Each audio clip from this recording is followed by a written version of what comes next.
அத்தியாயம் 1. நமஸ்காரங்கள். பாபா கோதுமை மாவு அரைத்த நிகழ்ச்சியும் அதன் தத்துவ உட்கருத்தும். புராதனமானதும் மிக்க மரியாதையை உள்ளதுமான வழக்கத்தின்படி ஹேமாத்பந்த் இந்த சாயி சரித்திரத்தை பல்வேறு நமஸ்காரங்களுடன் எழுத ஆரம்பிக்கிறார். முதலில் எல்லாவித இடையூறுகளையும் நீக்குதற் பொருட்டாகவும் தன் பணி வெற்றியுறவும் 5 கரத்தனை யானை முகத்தனை மிக்க பணிவுடன் தலை தாழ்த்தி வணங்குகிறார். ஸ்ரீ ஷிர்டி சாயியே கணபதி என்றும் கூறுகிறார். பின்னர் தன் மனத்திலே உதித்த எண்ணங்களை உயர்த்தி உணர்வூட்ட தம் தாய் சரஸ்வதியை நமஸ்கரிக்கிறார். ஸ்ரீ சாயி அறிவின் தெய்வமே என்றும் அவரே தன் வாழ்க்கை கீதத்தை அழகுடன் பாடுகிறார் என்றும் கூறுகிறார். ஆக்கல், காத்தல், அழித்தல் என்னும் முத்தொழிலையும் முறையே நிகழ்த்தும் பிரம்மா, விஷ்ணு, சங்கரர் ஆகியோரையும் வணங்கி சாயிநாதர் அவர்களுடன் ஒன்றானவர் என்றும் சம்சாரம் என்னும் ஆற்றினை நாம் தாண்ட நம்மை சுமந்து செல்வதில் மாபெரும் சத்குரு என்றும் விளம்பி, பின்னர் பரசுராமரால் கடலினின்று உயர்த்தப்பட்ட கொங்கண தேசத்தில் அவதரித்து தம்மை காக்கும் தம் குலதெய்வமான நாராயண ஆதிநாத் மற்றும் குடும்பத்தின் ஆதி புருஷரையும் நமஸ்கரித்து, பின்னர் தனது கோத்திரத்தில் அவதரித்த பாரத்வாஜ முனிவரையும் பல்வேறு ரிஷிகளான யக்ஞவல்கியர், ரிகு, பராசரர், நாரதர், வேதவியாசர், ஜனகர், ஜனந்தனர், ஜனத்குமாரர், சுகர், சௌனகர், விஸ்வாமித்திரர், வசிஷ்டர், வால்மீகி, வாமதேவர்,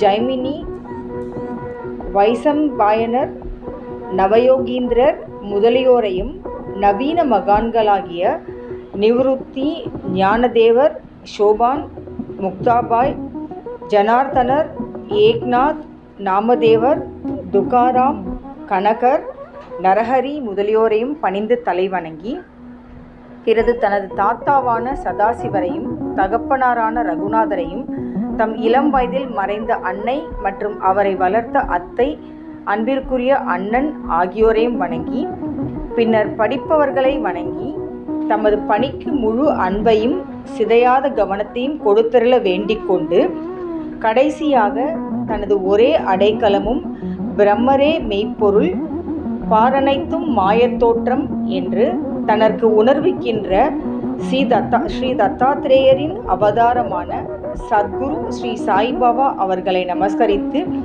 அங்கனமே எம் பெருமான் வதியும் எல்லா ஜீவராசிகளையும் வணங்கி துதிக்கின்றார். பராசரர், வியாசர், சாண்டில்யோர் முதலியோரது கருத்தின்படி பக்தியால் பலகாலும் துதித்தவற்றை சுருக்கமாக கூறிய பின்பு ஆசிரியர் பின்வரும் நிகழ்ச்சியை விவரிக்கிறார். 1910ஆம் ஆண்டிற்கு பின் எப்போதோ ஒரு நாள் நல்ல காலை நேரத்தில் மசூதிக்கு சாய்பாபாவை தரிசிப்பதற்காக சென்றிருந்தேன். பின்வரும் நிகழ்ச்சியை கண்ட நான் ஆச்சரியத்தால் தாக்கப்பட்டேன். தமது முகம், வாய் இவற்றை கழுவிய பின்பு சாய்பாபா கோதுமை மாவு அரைக்க தயார்படுவதில் முனைந்தார். ஒரு சாக்கை தரையில் விரித்து அதன் மேல் திருகையை வைத்தார். பின்பு முரத்தில் கொஞ்சம் கோதுமையை எடுத்து தம் கஃப்னியின் கைகளை மடக்கிவிட்டு கொண்டு கையளவு கோதுமையை திருக்கை குழியில் இட்டார். திருக்கையை சுற்றி கோதுமையை அரைக்கத் தொடங்கினார். பிச்சை எடுத்து வாழ்ந்து எவ்வித உடைமையும் சேமிப்பும் அற்ற இவர் கோதுமை மாவு அரைக்க வேண்டிய அவசியம் என்ன என்றவாறு நினைத்தேன். அங்கு வந்த சிலரும் அவ்வாறே எண்ணினார்கள். ஆயின் ஒருவருக்கும் பாபா என்ன செய்கிறார் என்று கேட்க துணிவு வரவில்லை. பாபா மாவரைக்கும் இச்செய்தி உடனே கிராமத்தில் பரவி ஆண்களும் பெண்களும் பாபாவின் செய்கையை காண பெருந்திரளாக மசூதிக்கு வந்தனர்.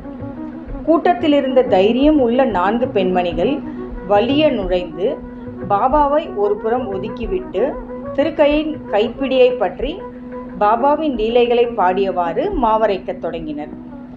முதலில் பாபா கடும் கோபம் அடைந்தார். ஆயின் அந்த பெண்மணிகளின் அன்பையும் பக்தியையும் கண்டு மிக்க சந்தோஷம் அடைந்து புன்னகை புரியலானார். அவர்கள் அவ்வாறு அரைத்து கொண்டிருக்கையில் பாபாவுக்கு வீடோ பிள்ளைகளோ அன்றி அவரை கவனிக்க வேறு யாருமே இல்லையாதலாலும் அவர் பிச்சை எடுத்து வாழ்ந்தவராதலாலும் அவருக்கு ரொட்டி செய்ய கோதுமை மாவு தேவை இருக்கவில்லை. எனவே இவ்வளவு மாவை என்ன செய்வார்?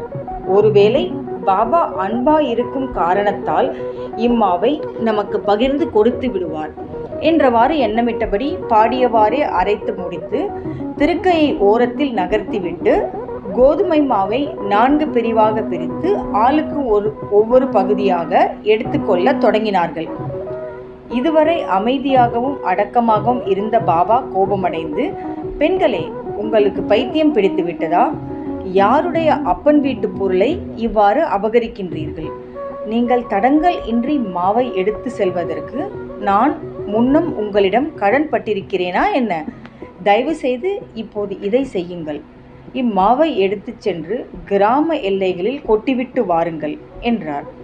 இதை கேட்டபின் அவர்கள் வெட்கமடைந்து தமக்குள் ஏதோ முணுமுணுத்து கொண்டு கிராம எல்லைக்கு சென்று பாபா குறிப்பிட்டபடி அங்கே மாவை பரப்பிவிட்டார்கள்.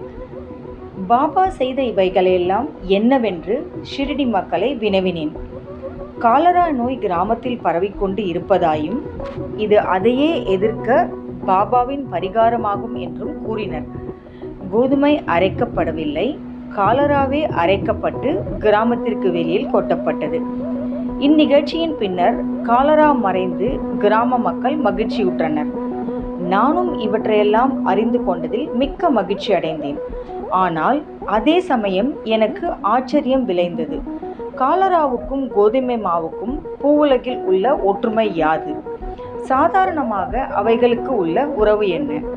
இவை இரண்டையும் எங்கனம் இணைக்க முடியும்? இந்நிகழ்ச்சி விவரிக்க இயலாததாய் இருக்கிறது. நான் இதை பற்றி சிறிது எழுதி என் மனம் நிறைவடையும் வரை பாபாவின் இனிக்கும் லீலைகளை பாடுவேன். இந்த லீலையை பற்றி இவ்வாறாக எண்ணமிட்ட பின் என் உள்ளம் மகிழ்ச்சியால் நிறைந்தது. இங்கனம் நான் பாபாவின் வாழ்க்கை வரலாறான சச்சரிதத்தை எழுத உணர்ச்சியூட்டப்பட்டேன். பாபாவின் அருளுடன் ஆசியுடனும் இப்பணி வெற்றிகரமாகவே நிறைவேற்றப்பட்டது என்பதையும் நாம் அறிவோம். மாவரைத்ததின் தத்துவ உட்கருத்து. ஷிரடி மக்கள் இந்நிகழ்ச்சியை ஒட்டி அமைந்த காரணத்தை தவிர வேறு ஒரு தத்துவ உட்கருத்தும் இருப்பதாக நாம் நினைக்கிறோம். சாய்பாபா ஏறக்குறைய 60 ஆண்டுகள் ஷிரடியில் வாழ்ந்தார். இந்நீண்ட காலத்தில் அவர் பெரும்பாலும் தினசரி அரைத்தார். கோதுமையை மாத்திரமன்று பாவங்கள், உள்ளம், உடல் ஆகியவற்றின் துன்பங்களையும் கணக்கில்லா தன் அடியவர்களின் துயரங்களையும் அரைத்து தீர்த்தார். கர்மம், பக்தி என்ற 2 கற்கள் அவர் திருக்கையில் இருந்தது. முன்னது கீழ்கல்லாகும், பின்னது மேற்கல்லாகும். பாபா பிடித்து அரைத்த கைப்பிடி ஞானமாகும். சத்துவம், ராஜசம், தாமசம் என்ற முக்குணங்களை சேர்ந்த நமது எல்லா உணர்ச்சிகள், ஆசைகள், பாவங்கள், அகங்காரங்கள் இவைகளை நிகழந்துக்களாக்கி முன்னோடி வேலையாக அரைக்கப்பட்டாலன்றி ஞானம் அல்லது தன்னை உணர்தல் என்பது முடியாதென்பது பாபாவின் உறுதியான தீர்ப்பாகும். இக்குணத்தை தள்ளிவிடுவது அத்தகைய கடினமானது. ஏனெனில் அவைகள் அவ்வளவு நுட்பமானவை. கபீரின் ஒரு நிகழ்ச்சியை இது ஞாபகமூட்டுகிறது. ஒரு பெண்மணி சோளத்தை அரைத்து கொண்டிருந்ததை பார்த்துவிட்டு அவர் தன் குரு நிபந்தினன் ரஞ்சன்னிடம், திருகையில் இடப்பட்ட சோளத்தை போன்று இவ்வுலக வாழ்க்கை என்னும் திருக்கையாலே நசுக்கப்படும்போது நான் அஞ்சுவதனால் அழிகின்றேன் என்று கூறினார். நிபந்திரஞ்சனர், பயப்படாதே, நான் செய்வது போல் இத்திருக்கையில் உள்ள ஞானமென்னும் பிடியை பிடித்துக்கொள். அதிலிருந்து நெடுந்தூரம் சென்று திரியாதே, ஆயின் உட்புறமாக திரும்பு. அப்போது நீ காப்பாற்றப்படுவது நிச்சயம் என்று பதிலளித்தாராம். ஸ்ரீ சாயை பணிக. அனைவருக்கும் சாந்தி நிலவட்டும்.